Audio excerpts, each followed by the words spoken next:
महानगरपालिकेचे आयुक्त श्रीयुत चहल, डॉक्टर अश्विनी जोशी, इतर सर्व अधिकारी वर्ग, जमलेले बंधू भगिनी, पत्रकार मित्र आणि माझ्या तरुण मित्रांनो, बरेच दिवस मुंबईकरांनी प्रतीक्षा केलेली होती की या रोडचं काम पूर्ण होऊन रोड कधी सुरू होणार.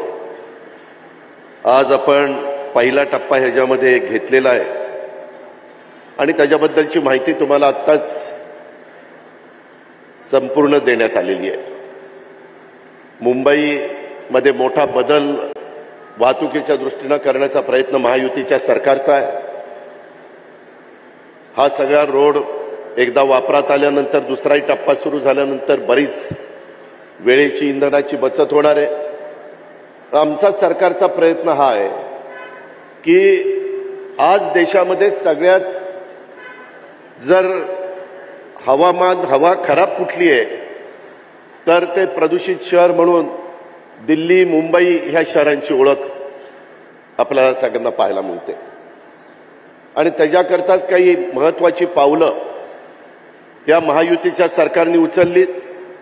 बऱ्याचदा नागरिकांना माहिती नसतं, स्वतः मुख्यमंत्र्यांनी पुढाकार घेऊन मुंबईतले रस्ते धुवून काढायचे. एक तर मुंबईतले रस्ते काँक्रीटीकरण करायचं आणि वेळोवेळी ते धुवून काढायचे, जेणेकरून डस्ट त्याच्यातली कमी करायची.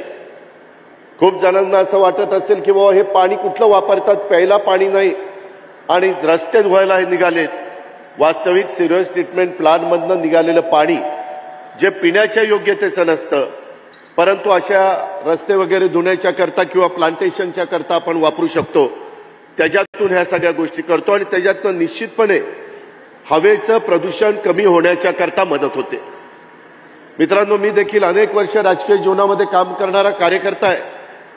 अनेक सरकारमध्ये मी कामं केलेली आहेत, परंतु आत्ताच्या काळामध्ये तुमच्या सगळ्यांच्या साक्षीनं जो काही प्रकल्प महायुतीच्या सरकारने महानगरपालिकेला विश्वासामध्ये घेऊन हातामध्ये घेतलाय, त्याच्यात नजीकच्या काळामध्ये मुंबईमध्ये मोठ्या प्रमाणावर झाडं आणि ग्रीनरी झाली पाहिजे हाच विचार सरकारने केला, मुख्यमंत्री उपमुख्यमंत्र्यांनी केला आणि जवळपास 250 एकर इथून आपण प्रियदर्शनीला जातो तिथं 250 एकर ग्रीन बेल्ट आणि इथून टनेल काढून सबवेनं पलीकडे आपल्या रेसकोर्सला 125 एकर ग्रीन बेल्ट आपण त्या ठिकाणी करतोय. 300 एकर तुम्हाला इथं ग्रीनरी नजीकच्या काळामध्ये पाहायला मिळेल.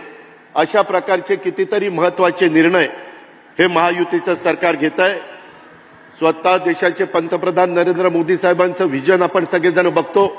देश पातळीवर अशाच प्रकारचे प्रकल्प त्यांच्या दूरच्या दृष्टीतनं चाललेले आहेत आणि त्याच प्रकारचे प्रकल्प अनेक, वेळ कमी आहे परंतु अनेक प्रकल्प आपण हातामध्ये घेतलेले आहेत.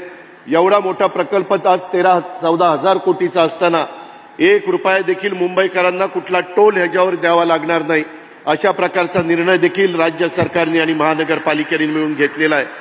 जेवढं काही मुंबईकरांच्या करता देता येईल आणि मुंबईकरांचं एकंदरीत आरोग्य पण चांगलं राहील, वाहतुकीची कोंडी त्या ठिकाणी सुटेल आणि मेट्रो असेल, कोस्टल रोड असतील, इतर वेगवेगळ्या मधल्या काळामध्ये पंतप्रधानांनी नावाशेवा ते शिवडी सुरू केलेला ब्रिज असेल, असे कितीतरी महत्वाची कामं आणि त्याच वेळेस काही टनेलची कामं देखील आपण सुरू केलेली आहेत. याच पद्धतीनं आपल्याला सगळ्यांना पुढे जायचं आहे. अनेक अडचणी येतात, कोर्ट कचेऱ्या होतात, सुप्रीम कोर्टामध्ये मॅटर जातात, परंतु आपण आपली भूमिका नीटपणे मांडली तर सुप्रीम कोर्ट देखील ह्याच्यामध्ये सकारात्मक अशा प्रकारचा निर्णय देतं. हा अनुभव आम्हाला सगळ्यांना आलेला आहे. तुमच्याही काही विधायक सूचना असतील तर जरूर करा.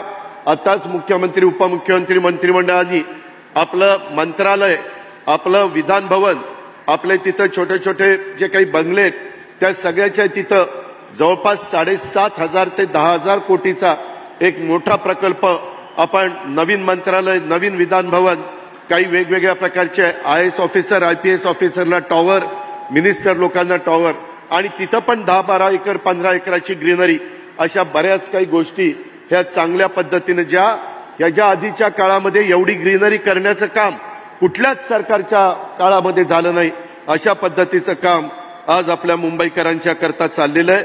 तशाच प्रकारे देशामध्ये देखील चाललेलं आहे. आज खूप एक चांगला निर्णय झाला की स्वराज्याचे दुसरे छत्रपती स्वराज्य रक्षक छत्रपती संभाजी महाराज यांचं नाव या रस्त्याला त्या ठिकाणी देण्यात आलेलं आहे. ज्यांनी सतत शौर्य दाखवलं आणि त्यांनी एक इतिहास निर्माण केला, अशा ह्या छत्रपतींचं नाव ह्या परिसराला ह्या रोडला दिलेलं आहे. तोही महाराष्ट्राच्या दृष्टीने एक अभिमानाची बाब आहे. ही पण बाब आपण सगळ्यांनी लक्षामध्ये घ्या. स्वराज्य रक्षणाच्यासाठी हौतात्म्य पत्करलेल्या छत्रपती संभाजी महाराजांना मी त्यांच्या कार्याला, त्यांच्या त्यागाला, त्यांच्या स्मृतीला विनम्र अशा प्रकारचं अभिवादन करतो, वंदन करतो. आणि एकंदरीतच हा प्रकल्प होण्याच्या करता ज्या माझ्या सहकारी मित्रांनी पहिल्या टप्प्यातल्या उद्घाटनाच्या निमित्तानं मग मुंबईचे आयुक्त असतील, अतिरिक्त आयुक्त असतील, या प्रकल्पाशी जोडले गेलेले मुंबई महानगरपालिकेचे माझे सर्व अभियंते असतील, प्रत्यक्ष प्रकल्पामध्ये आणण्याच्या करता ज्यांनी दिवस रात्र मेहनत घेतली ते कॉन्ट्रॅक्टर असतील, सब कॉन्ट्रॅक्टर असतील, त्याचे सर्व अधिकारी कर्मचारी बंधू भगिनी असतील, गेली 4 वर्ष धूळ माती चिखलामध्ये काम करून हा प्रकल्प ज्यांच्या कष्टातून घामातून साकारला त्या कामगार बांधवांचा देखील मी आज या उद्घाटनाच्या सोहळ्याच्या निमित्तानं मनापासून आभार मानतो, धन्यवाद देतो, कृतज्ञता व्यक्त करतो. मुंबईकर नागरिक आपल्या परिश्रमाबद्दल नेहमीच ऋणी राहतील असा विश्वास देखील व्यक्त करतो.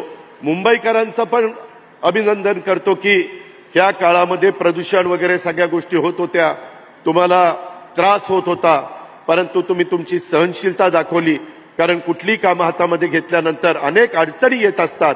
कधी कधी रात्री अपरात्री कामं चालतात, आजूबाजूच्या लोकांना त्रास होतो, परंतु लोकांनी समज करून घेतला. त्रास काही काळाकरता होईल, परंतु पुढं पिढ्यानपिढ्या सगळ्यांचं कल्याण होणार आहे. म्हणूनच हे सगळं घडलं. त्याच्यातून मुंबई शहराच्या वैभवामध्ये भर पडलेली आहे. त्याबद्दल पुन्हा एकदा मी ह्याच्यामध्ये ज्यांनी योगदान दिलं, स्वतः मुख्यमंत्र्यांनी सातत्याने पाठपुरावा केला, त्यामुळे हे सगळं घडू शकलं, त्याबद्दल त्यांचं आणि आपल्या सर्वांचं मनापासून आभार मानतो आणि माझे 2 शब्द संपवतो. जय हिंद, जय महाराष्ट्र. हॅलो अजयदादा, धन्यवाद. तुमचं कौतुक सर्वांची ऊर्जा नक्कीच वाढवणार आहे. खासदार राहुल शेवाळे साहेब इथे उपस्थित झालेले आहेत, त्यांचं आपण इथे मनपूर्वक स्वागत करूया. आज पहिला टप्पा आपण पूर्ण केलेला आहे, पण नरिमन पॉइंट पासून दहिसर विरारपर्यंत वेगानं पोहोचण्यासाठी आपल्याला अनेक टप्पे गाठायचे आहेत. ते लवकरात लवकर आपण पूर्ण करणार आहोत. यासाठी सर्वांचं मनपूर्वक अभिनंदन आणि आपण शुभेच्छा देऊया.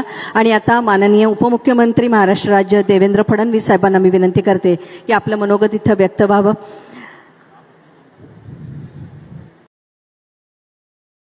क्लैट की जर्नी के लिए प्रिपेयर करना है तो किसी ऐसे इंस्टीट्यूट को क्यों नहीं ज्वाइन करे जिसने क्लैट 2024 में 1000+ सिलेक्शंस दिए हैं, जिसमें से 45+ तो